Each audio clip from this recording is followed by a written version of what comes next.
Hi everyone, welcome back to Elevate English. Now, this is an HSC only episode that's going to focus on writing the creative response section. So what is the creative for? The creative is a really good test of your true understanding of the topic. Most students find they can read some analysis or textbooks and put together an essay that maybe sounds really good, but might not really mean they understand the topic. The creative is a great way for examiners to test if you really understood what the topic was getting at, in all its different forms, mechanisms, style features, and language techniques. The easiest way to do well in the creative is understand the topic. And I understand that may sound really silly, but a good way of doing that is to read as many short stories around the topic as you can. Not only will that give you heaps of good ideas, but you'll get a good understanding of what techniques each author is using to convey specific ideas about the topic. You'll also practice your analysis skills for the short answer section, which is a great bonus. So the first step we're going to look at is picking apart your topic. This is a great way to start. Before you even consider any ideas at all, is to list out all of the main ideas within your topic, even if you won't write about them all. So that's step one, pick apart your topic. Of course, the place to source this from is the rubric. For discovery, a couple of main ideas that would have made it to my list would be internal discoveries. So this would be covering discovery elements of my personality, discovering a sense of strength I never knew I had, discovering even a superpower. I could have also had external discovery, so discovering a person, discovering a place, discovering an object. Of course, I could then make sub-lists within that. So if I've discovered a place, is this something relatable and of this world, like a country, a room, an underground chamber, or is it something out of this world? Is it an entire world in itself, hidden in a painting or in the trunk of an old tree I used to climb as a child? It's important to really flesh out the breadth and depth of discovery so you don't end up limiting to yourself to a few conventional or very narrow ideas. So once you pick apart a list of all the main ideas in your topic, you can move to step two. Step two is to select a story scaffolding. I say scaffolding because, as you've seen from our previous episodes on planning, it's very important to start broad and know exactly where you want your story to go. Also, just as an aside, I highly recommend you write about 2 to 3 story scaffolds across the year as practice so that you have some basic ideas in your head that you can then apply to any stimulus that you get in the exam. So how exactly do we select and build this story scaffold? So let's say from our list we decide that we want a creative piece around discovering a hidden strength that was always inside of our character, who is otherwise a conformist, ordinary, and bland. Having this clearly in mind as the first step, you can start to create a character or a setting in either order. I do recommend that you keep them separate though, rather than trying to combine them and write straight away. So taking a look at setting first, I would say we want to find a setting that is relatively cold, bleak, and ordinary, since we want to demonstrate the idea that the strength is hidden inside the ordinary setting, waiting to be unleashed by the character. This could be set in a lonely apartment in an otherwise hustling and bustling city. In fact, that's the setting that I used in my HSC piece. A great idea if you've got some artistic ability is to draw out the setting you're thinking of, or if you don't, go online and get some pictures and print them off. Firstly, this will really help you write evocatively and describe things accurately according to the show don't tell principle, which I'll get to in a second. Secondly, it will also make sure you're consistent.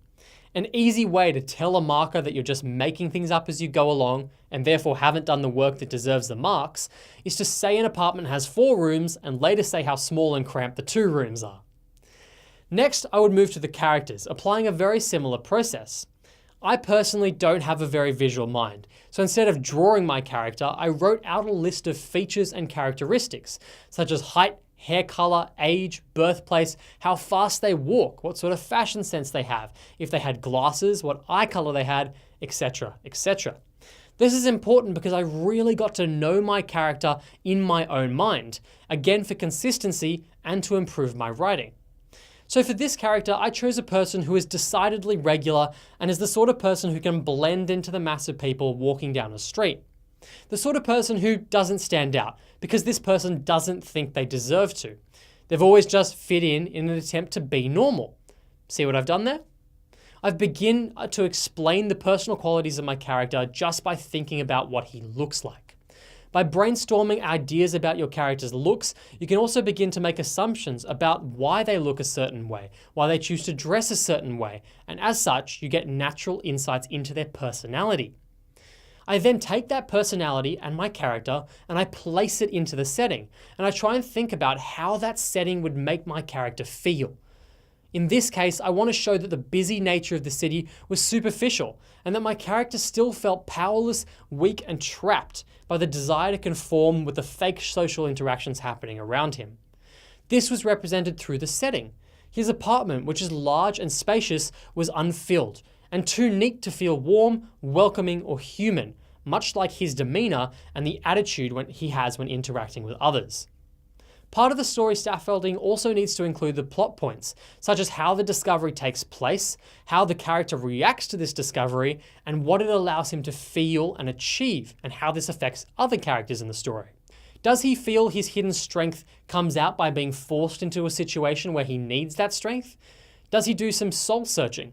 Is it because he's confronted with a conflict that brings out that strength?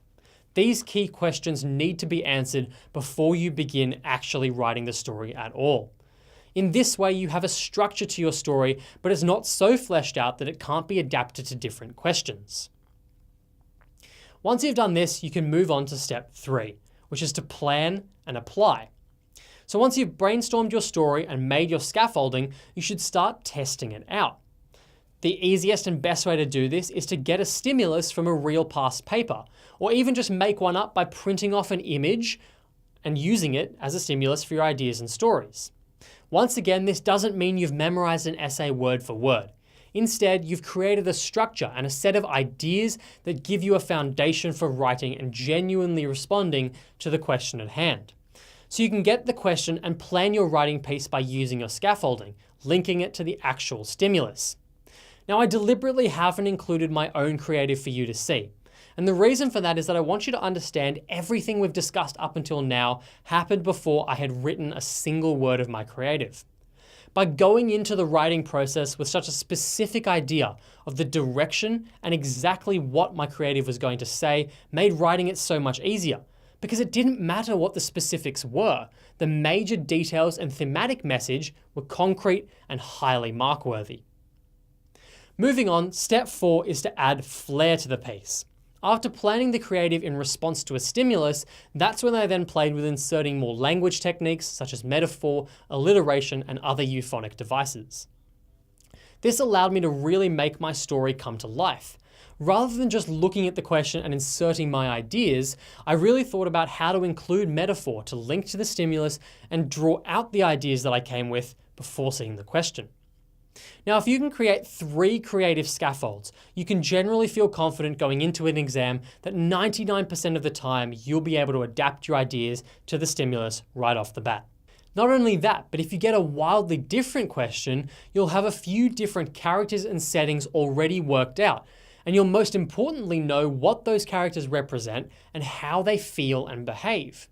You can then easily select the character that matches the theme of the question and select the setting that best matches the stimulus. Awesome. I now want to talk briefly about some specific writing techniques and conventions you should definitely pay attention to when it comes down to actually putting words on the page.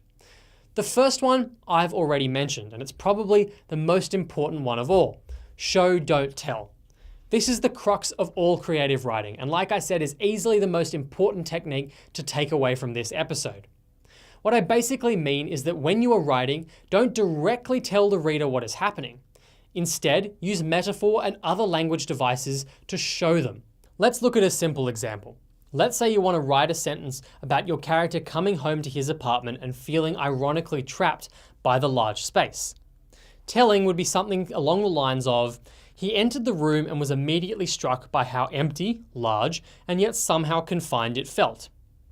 Whereas showing would be a little more elaborate. The heavy wooden door clicked shut behind his heels, the sound just another reminder of his entrapment amongst those unnaturally large rooms. You can see that in reality there's just a few differences in the actual words used, but they put together a much nicer picture in the reader's mind and flow a whole lot better as well. Do watch out though, there's definitely such a thing as becoming too flowery in your writing, or too subtle and losing all meaning entirely. A really great tip for finding balance is to get someone who has never read the story to read it aloud to you. Firstly, you'll find out all the points that don't flow straight away, and you'll know where they get stuck. Secondly, you have them tell you exactly and in detail what they thought the story was about, and what they thought it meant. This is a great way to make sure you've hit the right balance between subtlety and getting your point across. My second language tip would be to use lots of techniques such as metaphor, simile, and alliteration. In our earlier example, we could have said, the heavy wooden door clicked shut behind his heels like that of a prison cell. The added technique here doesn't change the meaning of the sentence, but it makes it far more provocative and makes you seem like a better writer, which of course gets you better marks. Finally, I want to give you another tip for those of you who make a list and still can't come up with any ideas.